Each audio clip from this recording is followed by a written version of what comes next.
Subhanallah, Allahu Akbar, Maha Suci Allah, Maha Besar. Hikmah jami'ah, Nadatul Ulama telah mencapai seabad lamanya. Kita akan mengulas, sudah saya share, silsilah dari Jam'ul Jawami' sampai ke atas. Dari Ar-Risalahnya Imam Syafi'i sampai dengan Jam'ul Jawami'nya As-Subki. Akan kita mulai. Jam'ul Jawami' itu ditulis oleh Asy-Syaikh Taqiyuddin Abdul Wahab bin Ali bin Abdul Kafi As-Subki. Kita mengenalnya sebagai Ibnu Subki. Beliau lahir tahun 728, wafatnya tahun 771. Jadi usianya cuma 43. Jadi kalau mau mengingat kapan Ibnu Subki ini lahir mudah. Kapan wafatnya Ibnu Taimiyah, itu tahun lahirnya Ibnu Subki. Seperti kapan tahunnya lahir Imam Syafi'i, itu tahun wafatnya Abu Hanifah. Tapi nggak usah dihubungkan kemana-mana. Cuman angka yang kebetulan sama aja.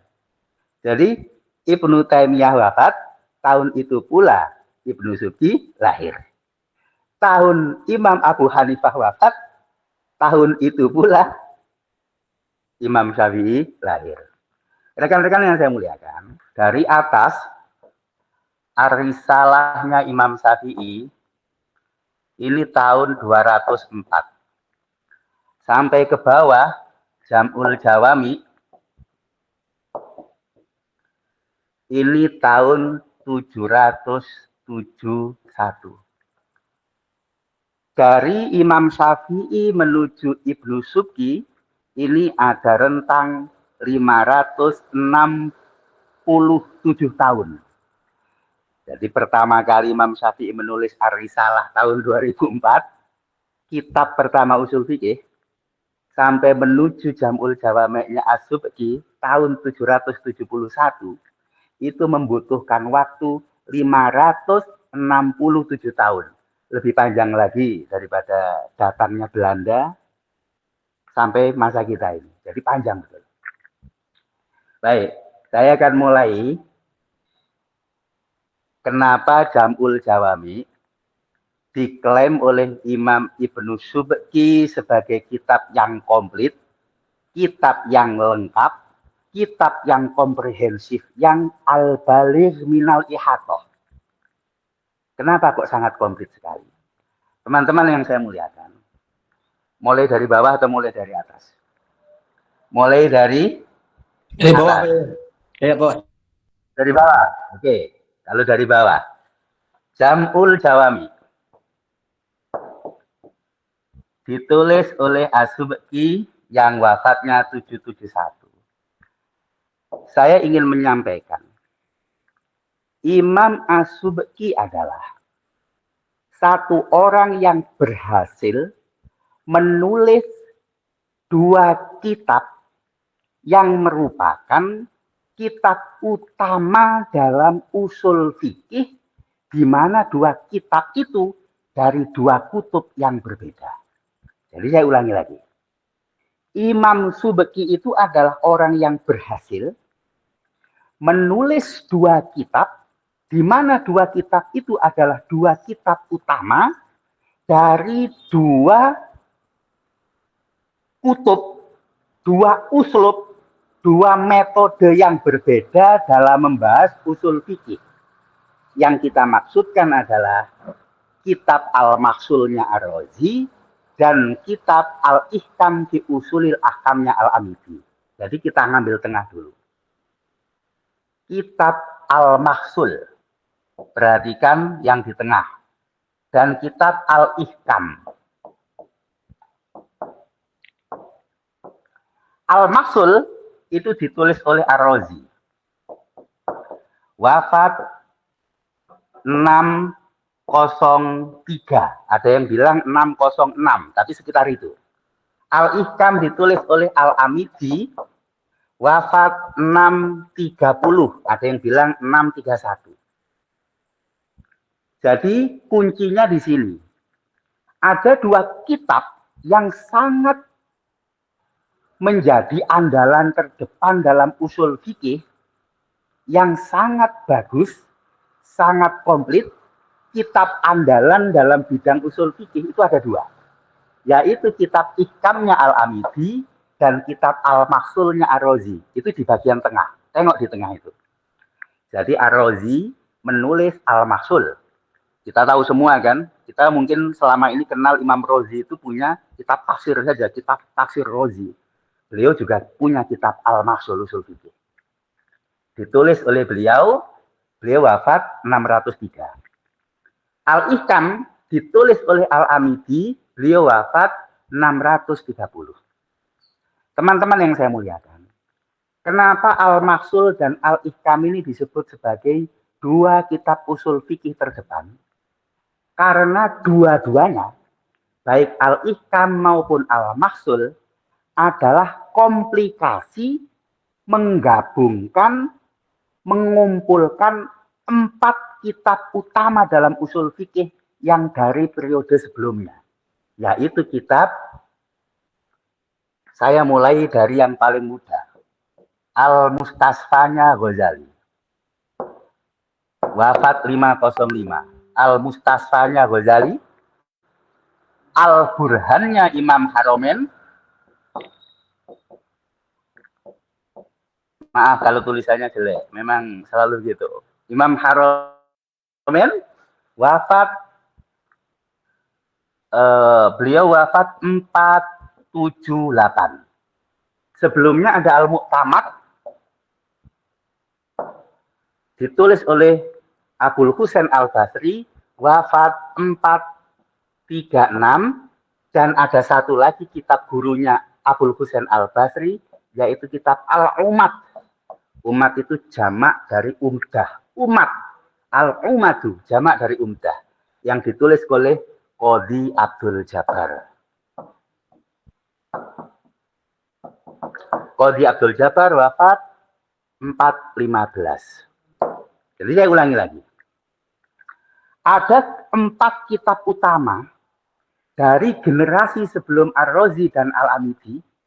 Ada 4 kitab utama sebelum generasi Al-Ihkam dan Al-Mahsul, yaitu kitab Al-Umadnya Qadhi Abdul Jabbar, Al-Mu'tamadnya Abul Husain Al-Basri, Al-Burhan karangan Imamul Haromen, dan Al-Mustasfa karangan Hujjatul Islam Al-Ghazali.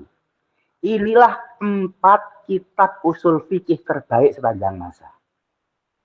Dan 4-empatnya ini kemudian dikumpulkan masing-masing oleh Al-Amidi menjadi kitab Al-Ihkam. Dikumpulkan oleh Imam Ar-Razi menjadi kitab Al-Mahsul. Itulah kenapa Al-Mahsul dan Al-Ihkam yang masing-masing ini disebut sebagai kitab terbaik karena mengumpulkan dari 4 kitab utama generasi sebelumnya. Kitab Al-Umad, kitab Al-Mu'tamad, kitab Al-Burhan, dan kitab Al-Mustasfa. Rekan-rekan yang saya muliakan, apa bedanya Al-Mustasfa, Al-Burhan, Al-Mu'tamad, dan Al-Umad? Al-Umad dan Al-Mu'tamad ditulis oleh 2 tokoh Mu'tazilah. Al-Burhan dan Al-Mustasfa ditulis oleh guru dan murid pembela ahli sunnah. Itu bedanya. Sehingga kalau kita membaca usul fikih pasca 4 ini, baik di Ihkam maupun di Al-Mahsul, selalu ada pembahasan tentang ilmu kalam. Selalu ada pembahasan tentang usuluddin, selalu ada pembahasan tentang teologi. Kenapa? Karena Al-Mu'tamad dan Al-Umad itu ditulis oleh 2 tokoh Mu'tazilah. Siapa? Al-Umad Qadhi Abdul Jabbar, Al-Mu'tamad oleh Abul Husain Al-Basri. Dan mendapatkan perlawanan, dalam arti perlawanan intelektual, dalam Al-Burhan dan Al-Mustasfanya Al-Ghazali. Nah, 4 kitab ini dikumpulkan oleh Al-Amidi dalam Al-Ihkam, dikumpulkan oleh Ar-Razi dalam Al-Mahsul. Sehingga Al-Mahsul dan Al-Ihkam disebut sebagai dua kitab utama dan dua kitab terbaik yang mengumpulkan 4 kitab terbaik dari generasi sebelumnya. Sampai di sini paham? Sampai di sini paham? Baik. Mau naik ke atas apa turun ke bawah? Ke bawah. Mau naik ke atas apa turun ke bawah? Oke, kalau ke bawah. Nah, sudah kita dapati sekarang yang ada di marhalah mutawasitoh. Kita dapati di wilayah tengah ada Al-Ihkam dan ada Al-Mahsul. Al-Mahsulnya Ar-Razi itu diikhtisar alias diringkas oleh Al-Armawi menjadi Al-Hasil. Armawi beliau wafat 652. Al-Hasil ditulis oleh Armawi. Armawi itu adalah murid langsung dari Ar-Razi. Karena Al-Mahsul ini lebar, luas, dan kitabnya sangat berapa jilid ya? Sekitar 6 jilid, sehingga diikhtisar dan disingkat oleh Al-Armawi menjadi kitab Al-Hasil. Nah, Al-Ihkam itu juga diringkas oleh Ibnu Hajib menjadi Muntahasul namanya. Menjadi Muntahasul. Siapa yang meringkas? Ibnu Hajib. Ibnu Hajib wafat 646. Jadi saya ulangi, Al-Mahsul diringkas oleh Al-Armawi menjadi Al-Hasil, Al-Ihkam diringkas oleh Ibnu Hajib menjadi Muntahasul. Kemudian Al-Hasil ini diringkas lagi oleh Al-Baidawi menjadi Minhajul Wusul. Baidawi wafat 685. Jadi Al-Hasil, ringkasan Al-Mahsul itu diringkas menjadi Minhajul Wusul. Biasanya disebut Minhaj. Nah, Muntahasulnya Ibnu Hajib itu diringkas juga oleh Ibnu Hajib sendiri menjadi Mukhtasar. Namanya Mukhtasar Muntaha. Jadi sudah diringkas lagi. Nah, disinilah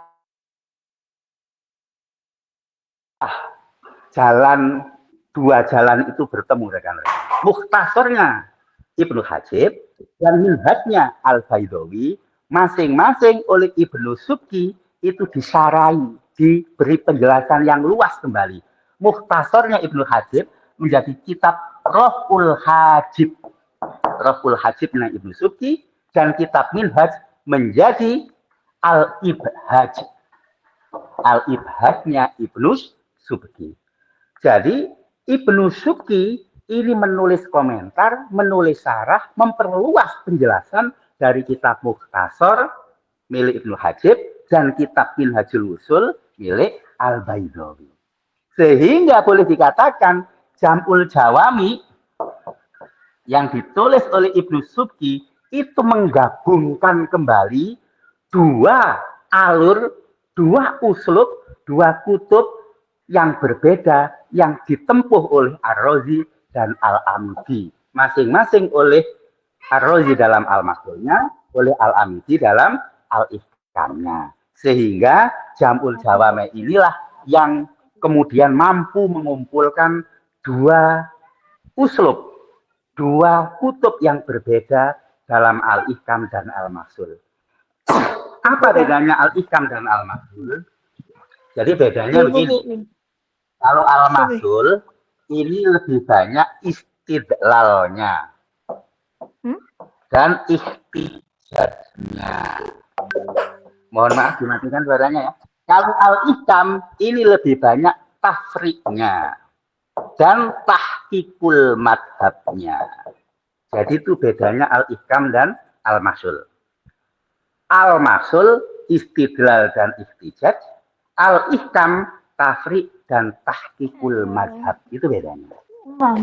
Nah, rekan-rekan yang saya muliakan, itulah kenapa Jam'ul Jawami ini menjadi puncak daripada sebarang kandungan usul fikih yang dirintis dari generasi para ulama usul fikih di era abad keempat dan era 5 Hijriah. Bisa dipahami? Jadi saya ulangi lagi. Saya ulangi dari atas supaya paham. Ya. Di tahun 400-an ada 4 kitab utama dalam usul fikih, yaitu kitab Al-Ummad karya Qadhi Abdul Jabbar, Al-Mu'tamad karya Abul Husain Al-Basri, Al-Burhan karya Imamul Haramain, Al-Mustasfa karya Al-Ghazali. 4 kitab ini dikumpulkan, dikompilasikan, disinergikan menjadi satu kitab, masing-masing oleh Ar-Razi menjadi Al-Mahsul, oleh Al-Amidi menjadi Al-Ihkam. Bedanya Al-Amidi dan Ar-Razi dalam menulis, Mahsul itu lebih banyak istidlalnya, lebih banyak ihtijatnya. Kalau Al-Ihkam itu lebih banyak tafri'ul masail, lebih banyak tahqiqul mazahib. Nah, Al-Ihkam itu diikhtisar atau diringkas oleh Ibnu Hajib menjadi Muntahasul. Kemudian Muntahasul itu diringkas lagi oleh Ibnu Hajib sendiri menjadi Mukhtasar Muntaha. Kemudian Mukhtasar Muntaha inilah yang dikembangkan dan disarai, diperluas lagi oleh Ibnu Subki menjadi Raf'ul Hajib. Di pihak Al-Mahsulnya Ar-Razi, Al-Mahsulnya Ar-Razi itu diikhtisar menjadi Al-Hasil oleh Al-Armawi. Kemudian Al-Hasil diikhtisar oleh Al-Baidawi menjadi Minhajul Wusul, Minhaj.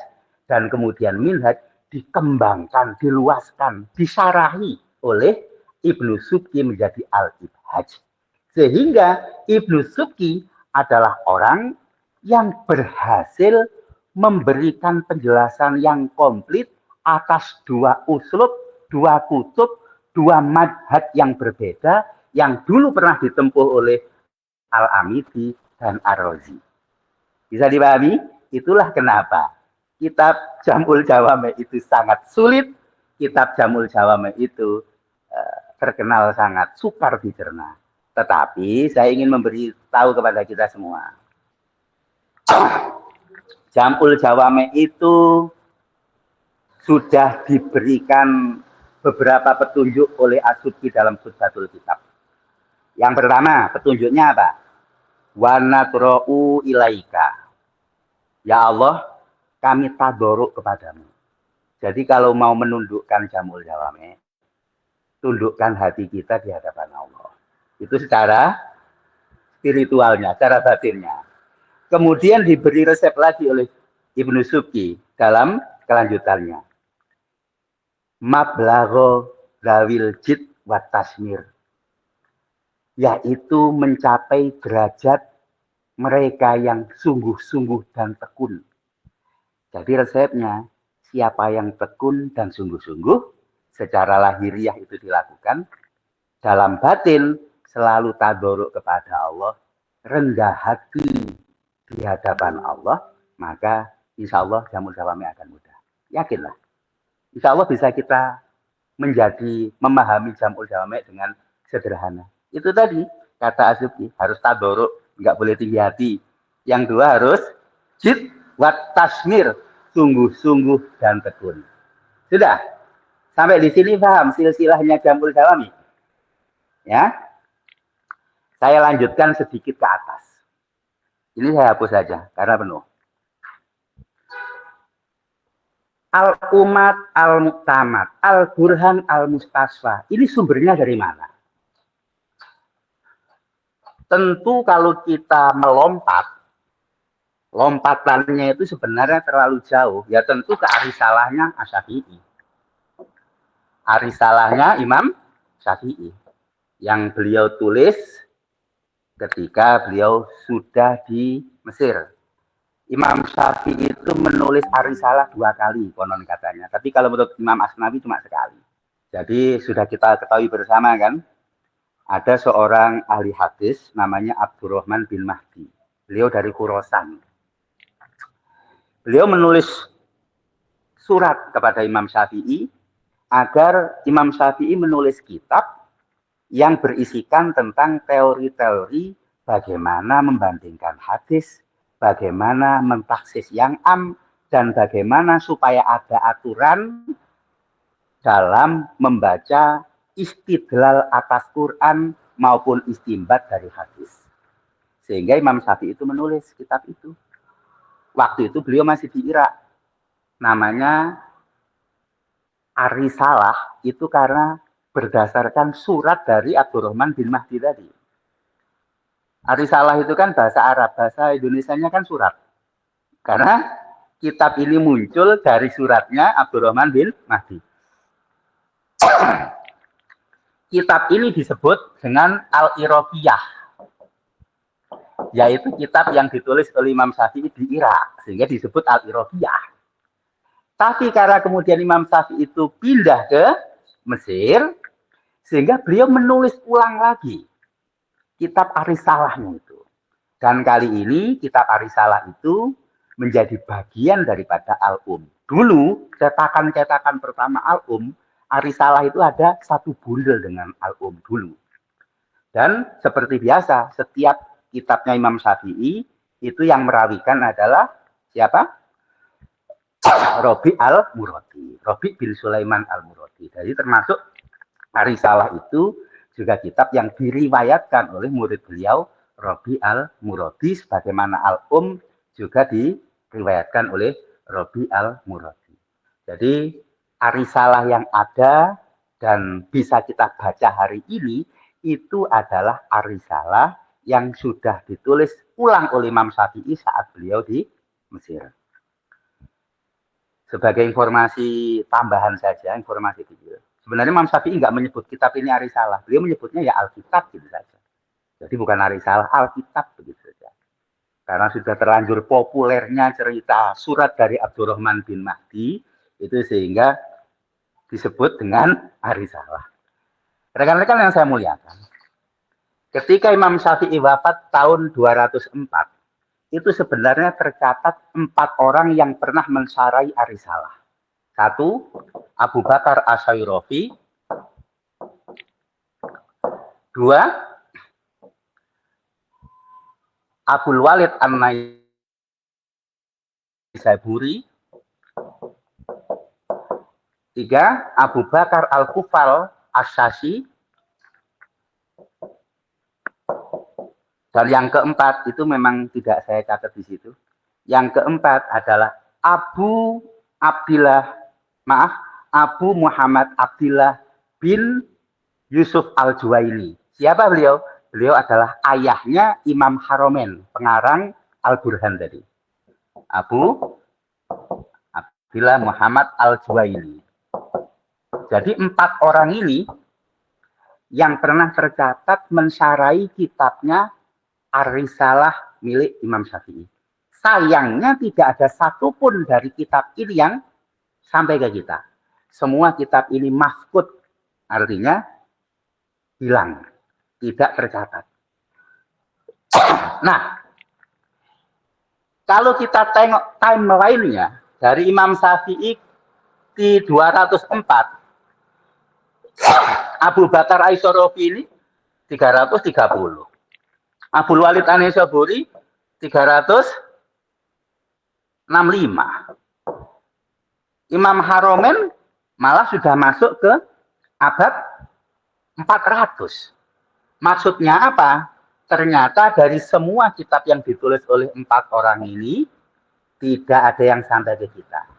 Yang sampai ke kita itu adalah satu-satunya yang paling lama setelah penulisan Arisalah Syafi'i itu adalah kitab At-Taqrib wal Irsyad yang ditulis oleh Qadhi Abi Bakar Baqilani. Wafat 403, ada yang bilang 406. Coba kita hitung, selisihnya dari Arisalah ke Baqilani ini sekitar 200 tahun. Dan kitab ini yang ada dan sampai ke kita. At-Taqrib wal Irsyad. Nama panjangnya At-Taqrib wal Irsyad fi tartibi turukil Ijtihad. Itu nama panjangnya Kitab At-Taqrib wal Irsyad. Yang ditulis oleh siapa? Abi Bakar Al-Baqilani. Abi Bakar Al-Baqilani ini adalah guru dari ayahnya Imam Haromen, yaitu Abi Abdillah Muhammad Al-Juwaili, yang pernah menulis Syarah Ar-Risalah. Dan dari At-Taqrib wal Irsyad inilah 4 ulama tadi, masing-masing Qadhi Abdul Jabbar, Abul Husain Al-Basri, kemudian Imamul Haramain dan Imam Al-Ghazali terinspirasi untuk menulis kitabnya masing-masing, yaitu kitab At-Taqrib wal Irsyad. Imamul Haramain sendiri ini pernah menulis ringkasan At-Taqrib dalam sebuah kitabnya bernama At-Talkhis, tetapi tidak sampai di kita juga. Jadi itulah ringkasan timeline atau perjalanan panjang daripada Jam'ul Jawami'. Jam'ul Jawami' itu telah menempuh perjalanan 567 tahun dari titik nol yang pernah dicetuskan oleh Imam Syafi'i dalam Ar-Risalah. Ada yang WA saya tadi kan. Jadi Pak Reza, berarti kalau sebelum Imam Syafi'i menulis Ar-Risalah ini, itu tidak ada orang mengenal usul fikih. Pertanyaannya mudah saja. Sebelum ada Abul Aswad Ad-Du'ali dengan nahwu sorofnya, orang Arab kalau baca i'rabnya salah atau enggak? Sebelum ada Khalil bin Ahmad dengan kitab atau dengan ilmu arutnya, orang Arab sudah bersyair atau belum? Sebelum ada Aristoteles, orang sudah silogisme berpikir pakai logika belum? Sebelum ada Adam Smith, kira-kira kapitalisme sudah ada belum? Sudah ada kan? Tetapi masih normatif. Belum menjadi sebuah tatanan yang tertata. Jadi, dulu orang sebelum Imam Syafi'i, itu ketika istidlal mencari hukum dari sebuah persoalan, yaitu normatif saja. Tidak ada tata pranatanya yang menata bagaimana mengambil hukum. Kalau hadisnya ahad boleh apa enggak? Kalau kalamullah itu nunggu taksis atau tidak, itu tidak ada. Jadi normatif. Tapi bukan berarti mereka ngawur. Tidak. Sahabat tabi'in tentu beliau punya cara dalam istidlal, punya cara dalam istimbat. Tetapi cara itulah yang belum ditata. Dan orang yang menata pertama kali adalah Imam Syafi'i dalam Ar-Risalah. Sehingga Imam Syafi'i itu disebut sebagai wadhi, pencetus dan peletak daripada ilmu usul fikih. Sekalipun usul fikih secara normatif sudah dipraktekkan oleh para sahabat dan tabi'in. Kan sudah tahu kita bagaimana ketika Rasulullah mengutus sahabat ke Yaman atau ketika Umar bin Khattab menulis surat kepada Abu Musa Al-Asy'ari ketika Rasulullah mengutus Mu'adz bin Jabal ke Yaman. Itulah dasar-dasar daripada cara istidlal, thariqatul istinbat. Rekan-rekan yang saya muliakan, hampir semua orang itu mempercayai bahwa Imam Syafi'i adalah wadhi, peletak pertama dari usul fikih. Hanya saja memang ada beberapa pendapat dari kelompok Hanafiyah itu mengatakan bahwa Imam Abu Hanifah yang punya fikroh pertama kali membuat usul fikih. Konon katanya Abu Hanifah itu punya kitab namanya Kitabur Ru'yi, tapi tak sampai juga sama kita. Tak sampai juga sama kita. Itulah silsilah bagaimana Jam'ul Jawami ini kemudian boleh kita katakan sebagai kitab yang paling komplit, sekaligus komprehensif. Akan tetapi di balik itu tentu sedemikian padatnya Jam'ul Jawami sehingga tidak mudah untuk dicerna dan dikenal sebagai salah satu kitab yang sangat sulit dipahami, baik di pesantren maupun di beberapa tempat pendidikan. Itu Jam'ul Jawami sangat sulit dipahami. Namun yakinlah, ini tadi asal tadoruk, jid dan tasmir, insya Allah jamul jawami ini akan bisa dan mudah untuk kita pahami. Jadi hari ini saya baru akan menjelaskan tentang usul fikih itu apa, itu besok. Ingat itu ya. Coba dilihat lagi di mukadimah. Di mukadimah itu kan kelanjutannya apa? Wayan hasiru, yang terakhir, di terakhir itu. Wayan hasiru fi mukadimatin wasab'ati kutubin. Jamul jawame itu isinya cuma 7 pembahasan yang disebut sebagai sab'atu kutub, 7 kitab. Kitab pertama Quran, kitab kedua tentang sunnah, kitab ketiga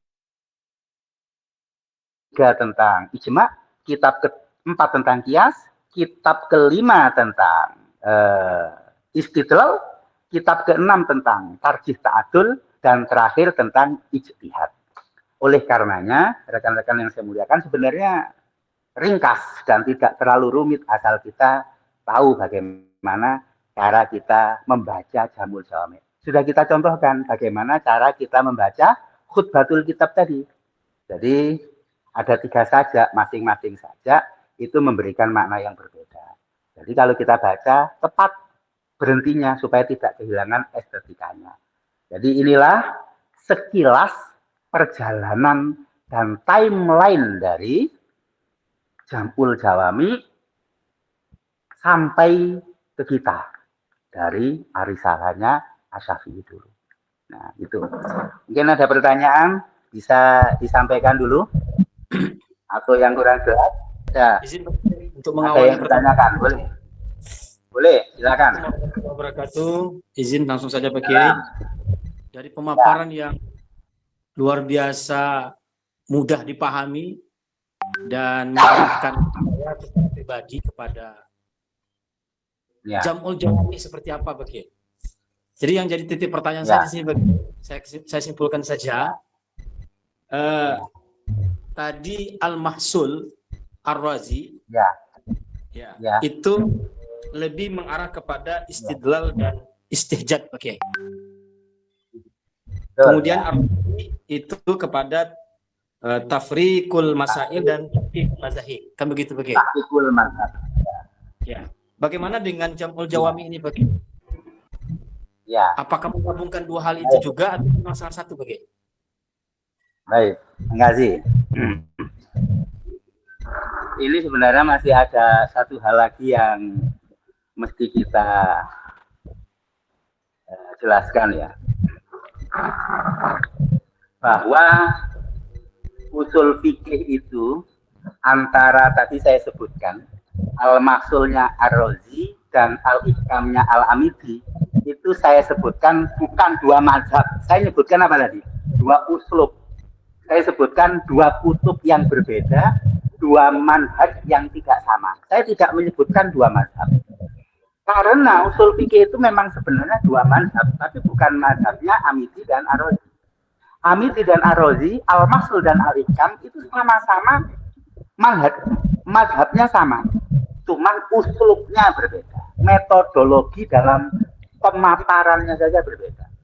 Usul fikih itu ada 2 mazhab. Boleh dimatikan itu yang bersuara? Jadi setelah Asy-Syafi'i menuliskan Ar-Risalah, ya, itu sebenarnya mungkin yang kalau antum mau lebih kritis ya, saya mau cerita dulu. Antum tahu nggak mazhabnya Ibnu Hajib itu apa? Ibnu Hajib itu Maliki. Abu Bakar Al-Baqillani Maliki. Ya. Nah, pertanyaannya, Ahmad bin Hambal atau Hanabilah di mana? Hanabilah di mana? Kemudian Syiah di mana? Hanafiyah di mana? Dalam poros usul fikih ini di mana? Baik, akan saya mulai begini. Usul fikih, perhatikan, ini sudah dikenal oleh kita. usul fikih itu ada dua poros, ada dua mazhab. Yang pertama mazhabnya mutakalimin namanya. Yang kedua mazhabnya fuqaha. Jadi ada dua mazhab. Yang pertama mazhab siapa? Atau mazhab apa? Mutakalimin. Yang kedua mazhab fuqaha. Mazhab mutakalimin ini adalah, udah tahu kan namanya mutakalimin? Ada kalam-kalamnya. Setiap membahas usul fikih itu ada diskursus ilmu kalam di situ. Setiap membahas usul fikih tidak lepas dari unsur teologis di situ. Maka mereka disebut dengan mutakalimin. Siapa mutakalimin itu? Yang mutakalimin adalah nama-nama berikut kitab-kitab yang sudah kita sebutkan tadi. Itu mutakalimin. Nah sekarang kalau Hanafiyah seperti apa? Hanafiyah itu disebut dengan fuqaha. Jadi fuqaha ini isinya adalah para ulama mazhab Abu Hanifah. Isi daripada fuqaha itu adalah mazhab Abu Hanifah. Rekan-rekan yang saya muliakan. Jadi begini. Imam Syafi'i itu merumuskan usul fikih itu berdasarkan teori dan kaidah usul fikih, tidak melihat fikihnya, begitu ya. Jadi tidak melihat fikihnya dari atas ke bawah. Yang penting teori usul fikih dulu. Kalau fuqaha yang berisi para ulama mazhab Hanafi, itu isinya mereka merumuskan usul fikih berdasarkan produk fikih yang dirumuskan oleh para ulama Hanafiyah, oleh Abu Hanifah, oleh Abu Yusuf, oleh Muhammad bin Hasan dan seterusnya. Jadi kalau mudahnya mutakalimin ini apa, dari atas ke bawah itu apa namanya itu? Top down. Kalau fuqaha itu bottom up. Jadi gini, pernah belajar hukum ya sedikit-sedikit ya. Di dunia ini kan ada dua mazhab hukum. Ada kontinental dan ada yang satunya apa? Anglo-Saxon. Nah, kalau nggak salah gitu. Jadi kontinental dan Anglo-Saxon. Antara Inggris dan Eropa itu kan mazhab hukumnya berbeda. Ternyata dalam usul fikih itu juga begitu. Usul fikih mutakalimin ini merumuskan berbagai teori usul fikih, tidak melihat praktek dan produk hukum fikihnya seperti apa. Kalau fuqaha yang dimotori oleh para ulama mazhab Hanafi, mereka merumuskan usul fikih disesuaikan dengan produk hukum fikih yang sudah dicetuskan oleh para ulama mereka. Begitu. Jadi saya tulis sedikit beberapa kitab yang mazhab fuqaha. Kalau yang kita tulis tadi itulah mazhab mutakalimin semua. Nah, saya tuliskan ini belum ya, tapi nanti akan saya share. Yang pertama itu adalah ya. Google Meet Nah, kita ini belum. Saya 37 menit. Jadi begini. Oke, tinggal 7 menit lagi, baik. Jadi, oke, nanti saya share ya. Jadi intinya begitu, fuqaha itu antara lain usul Sarhosi, kemudian ada Ad-Dabusi, ada Al-Basdawi, dan beberapa yang terakhir itu yang terkenal adalah At-Tahrir, Al-Manar, itu adalah kitab-kitab usul fikih fuqaha. Kalau tadi Dinda bertanya, Jamul Jawame itu di mana?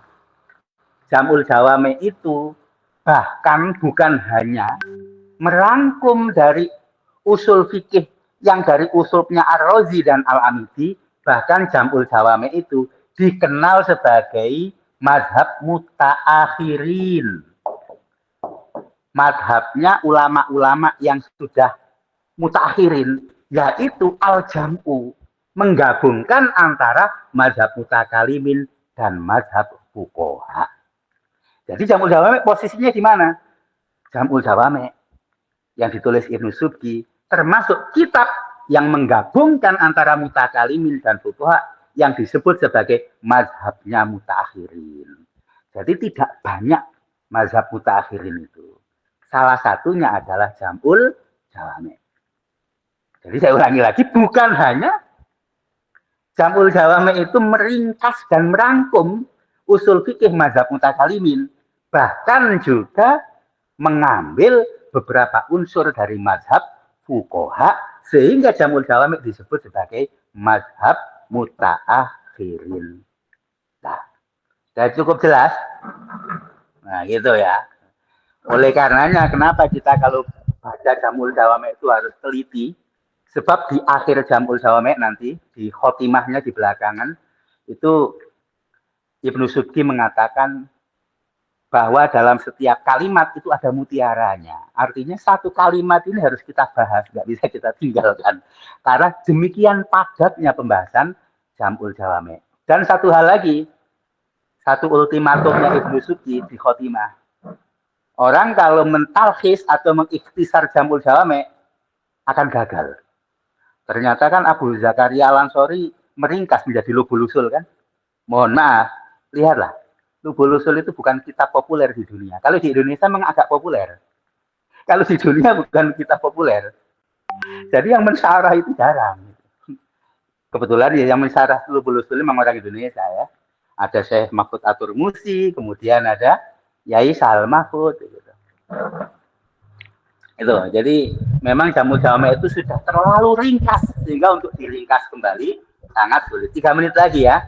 Jadi itulah Jam'ul Jawami', dan insya Allah kalau memang disepakati untuk pertemuan besok kita akan memulai membaca isi daripada Jam'ul Jawami'. Hari ini kan baru khutbatul kitabnya. Jadi nanti di muqaddimat itu sudah dimulai apa itu usul fikih, apa itu hukum, bagaimana al-hasan, bagaimana al-qubhu, bagaimana wajib dan fardu itu apa bedanya, makruh itu ada berapa macam, dan seterusnya gitu. Jadi ini baru khutbatul kitab. Menurut saya agar bisa kita pahami khutbatul kitab termasuk silsilatul kitab dari Jam'ul Jawami' ini harus kita pahami, sebab kita kalau bahasanya tak kenal maka tak sayang ya. Kalau tak sayang maka tak ada manfaat nanti dari ilmu yang kita dapatkan. Jadi kita harus mencintai para ulama, mencintai kitabnya, termasuk mengenalinya dan mengetahui seluk-beluk dan silsilahnya sampai ke atas, supaya kita bisa mengetahui kitab apa yang kita pelajari ini, kira-kira begitu. Baik, nanti kalau ada pertanyaan boleh di WA, dan karena ini jujur saja ini juga penampilan perdana saya, tampil kelihatan begini kan, jadi mohon maaf mungkin agak kurang siap. Akhirnya demikian saja karena waktu habis, kita nanti lanjutkan di grup. Mudah-mudahan apa yang kami sampaikan ada manfaatnya. Bila dan salahnya saya mohon maaf. Assalamualaikum warahmatullahi wabarakatuh.